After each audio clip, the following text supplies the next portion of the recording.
Bueno, buenas tardes a todos. Este es el canal de YouTube del Instituto de Estudios Históricos de la Universidad Nacional de 3 de Febrero. Yo soy el director del Instituto de Estudios Históricos, mi nombre es Jaime Peire, y tenemos el gusto aquí de tener a la doctora Eugenia Molina, que va a hablar en el ciclo de historia de las provincias que tenemos en el canal, y en esta ocasión ella va a hablar de la historia de Mendoza. La doctora Eugenia Molina se doctoró en la Universidad Nacional de La Plata, es titular de Historia Argentina en la en la Facultad de Filosofía y Letras de la Universidad Nacional de Cuyo, es investigadora independiente del CONICET en la unidad ejecutora en Red IDESI.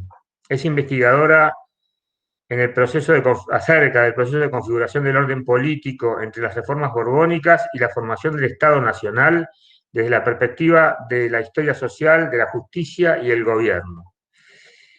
Ha producido un sinnúmero de artículos publicados en revistas nacionales e internacionales, como ustedes pueden comprobar fácilmente buscando su nombre en Internet. Hola Eugenia, ¿cómo te va? ¿Cómo estás? Hola, buenas tardes. Bueno, muchísimas gracias por la invitación. Siempre es un gusto poder hablar de las provincias y más en un ámbito alternativo como este que permite la virtualidad. Así que muchísimas gracias por la invitación. Bueno, entonces vamos con la entrevista. La provincia de Mendoza es una provincia estratégicamente importante si las hay, ¿no? Así que esta entrevista es muy importante. La primera pregunta sería, ¿cuál fue la situación político-administrativa de la jurisdicción de Mendoza en el periodo colonial y cómo se reconfiguró durante el proceso revolucionario? Bien, yo siempre digo que, bueno, en todos los procesos históricos siempre es bueno empezar por el principio, es algo que a veces los alumnos no lo toman en cuenta, pero es muy importante empezar por el principio para entender la lógica de los sucesos y de los procesos. Y en el caso digamos, de Mendoza y la configuración de Mendoza como provincia, es clave empezar por el periodo colonial. ¿Por qué? Porque en parte Mendoza integra un espacio regional que, más allá de las desarticulaciones o las rearticulaciones que se produzcan con posterioridad, hacen que Mendoza esté realmente inserto dentro de un espacio concreto y con intensísimas relaciones al interior de esa región y con otras regiones aledañas.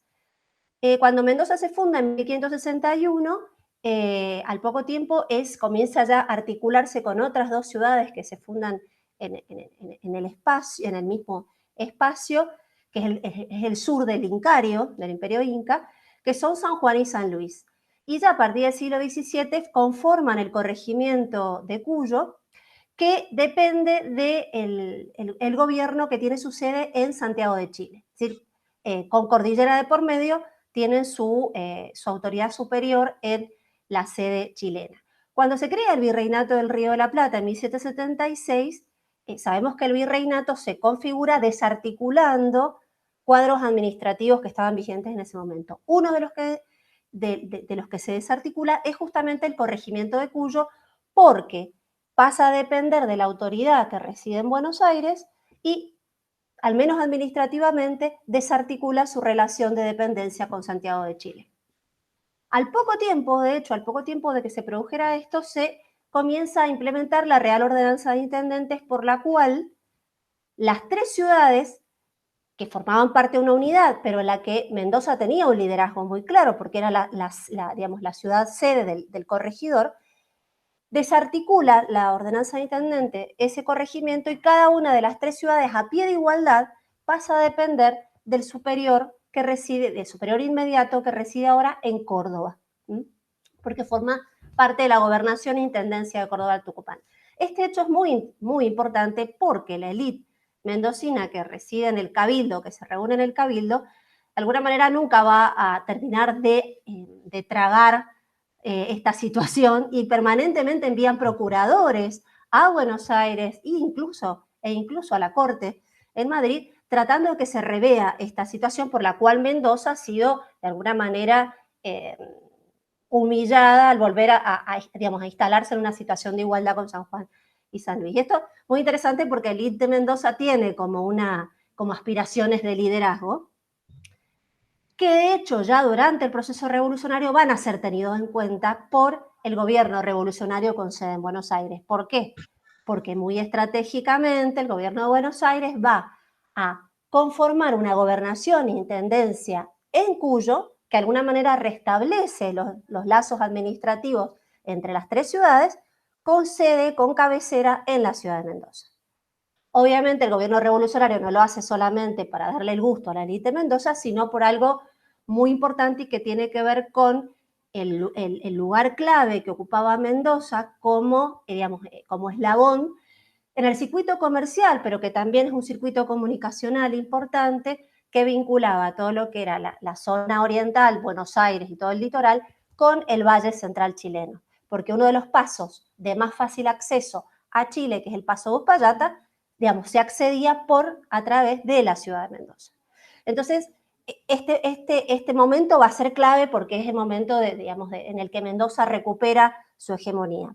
A partir de 1820, al iniciarse en 1820, se desarticula la gobernación-intendencia a partir del regimiento, digamos, del levantamiento del regimiento primero de cazadores, en enero de 1820, y cada ciudad comienza ahí sí, San Juan por su lado, San Luis por su lado y Mendoza por su lado, comienzan su propio proceso de organización política.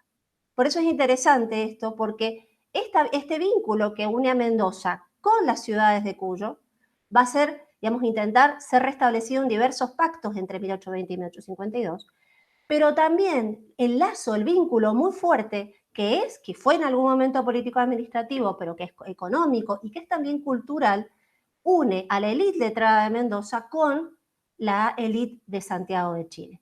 De hecho, los hijos de San Felipe, y eso hace que el vínculo de Mendoza con Chile sea un vínculo en algunos momentos incluso hasta más fuerte que el que pueda tener con Buenos Aires y con el centro del ex virreinato y después de las Provincias Unidas. Gracias. Una respuesta muy clara, Eugenia. Y yo ahora me parece que es el turno de preguntar, entrando después de 1820, que es un denominador común de casi todas las entrevistas que hago de historia de las provincias. 1820 es un año bisagra, ¿no? Es notable. Entonces, ¿con qué realidad social se encuentra la élite local a la hora de organizar un nuevo orden político en 1820, ya definitivamente alejado del ejército de los Andes, pero también desintegrado de la intendencia cuyana? Bien, esa interesante para retomar un proceso que, digamos, que fue muy importante en las tres ciudades de Cuyo, pero en Mendoza más, porque era la sede de donde estaba instalado, de lo que fue la gestión de San Martín y de lo que significó el tener, digamos, el formar un ejército revolucionario in situ, digamos, que ello implicó poner en pie de guerra toda la sociedad local. Por supuesto que San Juan y San Luis también vivieron procesos similares, pero bueno, por una cuestión de proximidad, la cuestión de la proximidad, de la distancia, como elemento clave para el gobierno y para el ejercicio del poder, es un elemento relevante, y que San Martín estuviera acá y lograra, digamos, y tuviera o ejerciera un control más inmediato sobre los jueces menores o sobre los jueces comisionados, que eran los que acá se llamaban decuriones, eran los que ejecutaban sus órdenes, hace que obviamente la incidencia del disciplinamiento, del control y de la vigilancia fuera mucho más fuerte quizás de lo que pudo ser en San Juan y en San Luis. Y es clave esto porque explica el nivel digamos, de alguna manera de politización que la sociedad mendocina va a lograr durante la gestión de San Martín, y posteriormente es con la sociedad con la que se va a tener que enfrentar la élite posterior a 1820.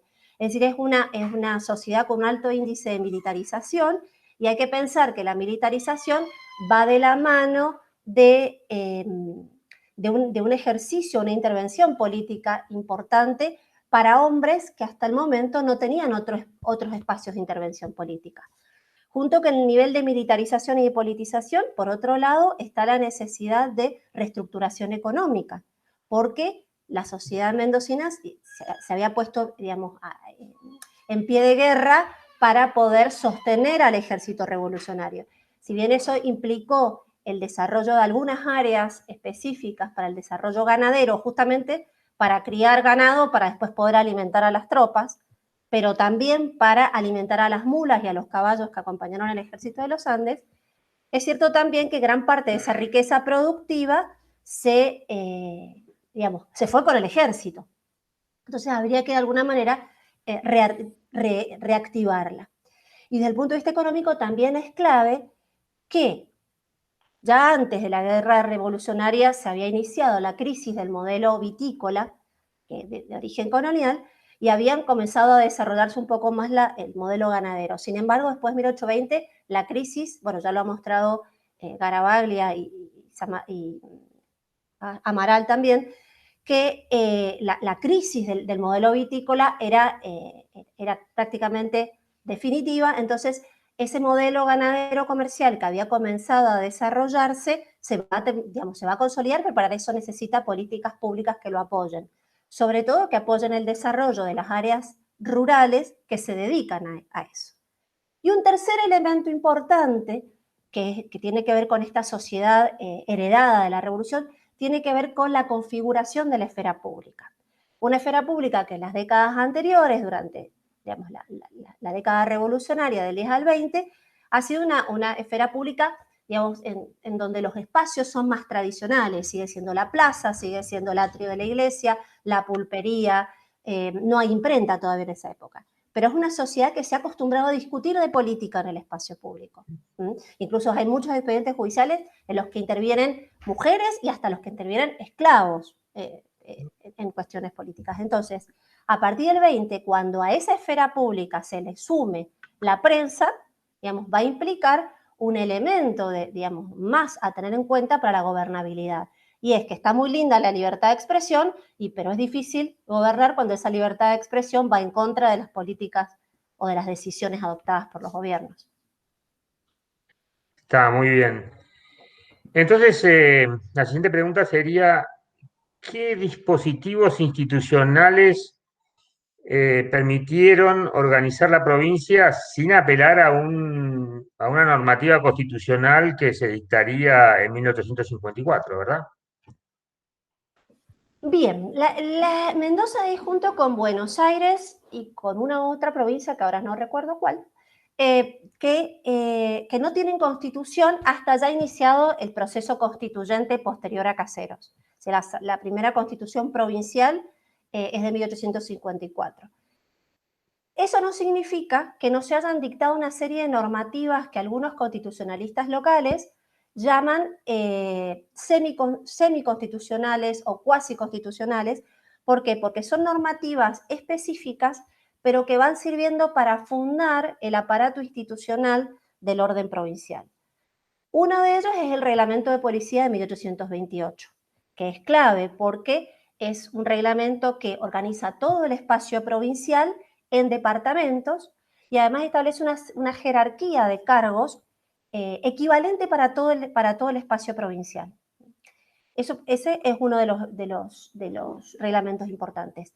Otros dos reglamentos claves van a ser sancionados en 1834, que son el Reglamento de Justicia y el Reglamento de Estancias, que apuntan, por un lado, a digamos, el disciplinamiento y el restablecimiento, en principio, del orden, sobre todo en el orden en la campaña de Mendoza, después de todos los enfrentamientos civiles entre fines de la década del 20 y principios del 30, pero que justamente apuntan a esto que decíamos recién, a consolidar desde el punto de vista normativo, a proteger un modelo productivo ganadero comercial en donde justamente los potreros y la cría de ganado se convierten en el foco principal de criminalización de ciertos sectores que hasta ese momento, digamos, tenían el hábito, digamos, el abigeato era una práctica que era medianamente tolerada, digamos. Bueno, a partir de este reglamento de 1834 y el reglamento de estancias de 1834 también, comienza a perseguirse sistemáticamente el abigeato y con penas cada vez más, fuertes. Y posteriormente, en 1845 hay otro reglamento de justicia que, digamos, que termina de ajustar las clavijas para organizar una especie de pirámide judicial en donde tengamos una justicia de primera instancia urbana con una justicia de primera instancia también en las zonas rurales, con una justicia, digamos, de proximidad hacia abajo, pero también que prevea instancias de apelación hacia arriba. Es decir, la idea de estos dos reglamentos es crear una pirámide judicial que organice un poder judicial que muy paulatinamente se va organizando en su esfera propia como distinta a la esfera de gobierno. Entonces, esta serie de normas permiten ir organizando a nivel del territorio y a nivel de las instituciones el gobierno local, protegiendo claramente este modelo productivo ganadero que se convierte en la fuente de recursos alternativa que va a tener la élite gobernante para poder financiarse, digamos, financiar el Estado en construcción. Veo, por lo que me contás, que hacia esta década del 50 ya tenemos una provincia prefigurada, ya tenemos una normativa y ya tenemos un proyecto económico, digamos, donde se ve, por lo que vos decís, o se vería, por lo que vos decís claramente, la emergencia de la provincia de Mendoza. Em, ¿Qué vínculos quedaban con las otras provincias cuyanas que antes que antes tenían? Bueno, este es un tema muy interesante, sobre todo porque recientemente, pero también el año pasado y los años anteriores también, ha aparecido como un movimiento del Mendoexit o algo parecido que ha circulado públicamente, que es esta idea como que Mendoza se querría independizar. En realidad, esta idea, por lo menos desde mi punto de vista, además de que no tiene ningún fundamento desde el punto de vista constitucional, porque la Constitución es muy clara al respecto, pero tampoco tiene demasiados asideros desde el punto de vista histórico, porque si hay algo que no se puede entender desde el punto de vista del proceso de formación de Mendoza como provincia, es pensarla en forma aislada, primero de San Juan y de San Luis. Es impensable porque las relaciones entre las tres ciudades cuyanas, como lo dijimos al principio, vienen desde la época colonial, son multiseculares esas relaciones, y no son solamente político-administrativas, son económicas, son sociales y son culturales, es decir, la relación entre las élites de las tres ciudades que se casaban, cuyos hijos se casaban, es clarísimo. Los negocios que establecían a nivel de empresas ganaderas o anteriormente vitícolas tampoco se puede. Y las relaciones culturales tampoco se pueden obviar, son fortísimas. De la misma manera, como tampoco se puede obviar la relación que tienen estas tres ciudades con el resto de las ciudades del Río de la Plata, al menos de forma más sistemática desde la creación del virreinato. Entonces, esta intensidad de relaciones que es multisecular y que además es multidimensional, como decíamos, es política, es social, es cultural, se refleja en que, si bien a partir del 20 las tres, digamos, inician procesos de organización de un orden provincial, cada una por su lado, intentan restablecer los vínculos a través de una serie de pactos. Lo intentan en 1820, lo intentan en 1821, lo intentan en 1822, hasta que en 1827 se firma el pacto de San Miguel de las Lagunas de Guanacache. O sea que hay un intento permanente de restablecer los vínculos. Y no solo a nivel de los pactos, sino también a nivel político. Si uno sigue el proceso histórico, por ejemplo, de Mendoza durante ese periodo, esos 30 años del 20 al 50, va a ver que un acontecimiento, digamos, un levantamiento, un motín que desestabiliza al gobierno de San Juan necesariamente afecta al de Mendoza. Por eso el de Mendoza va a intervenir o ayudando al gobernador que cayó, o a lo mejor colaborando con la facción opuesta, pero siempre en el motín de una ciudad, o con San Luis pasa lo mismo, en el motín de una ciudad siempre hay gente de la otra, o a lo mejor los opositores que fueron expulsados terminan en esta ciudad, entonces empiezan a conspirar, o sea que es impensable la relación, digamos, la situación de unas sin las otras. Esta es la vinculación que tienen unas con otras. No sabía yo que, bueno, sabía algo de esta vinculación que vos decís, pero no sabía que hubiera una cosa tan multidimensional y tan plurisecular, ¿no? Entre las tres provincias. Bueno, estamos en el tiempo que es conveniente hacer la entrevista, entonces agradecemos a la doctora Eugenia Molina que se haya prestado a ella y esperamos tenerla pronto en nuestro canal de YouTube del Instituto de Estudios Históricos de la Universidad Nacional de 3 de Febrero. Muchas gracias, Eugenia, y hasta la próxima. Muchas gracias a vos, Jaime, y a la universidad también por este ciclo. Muchas gracias.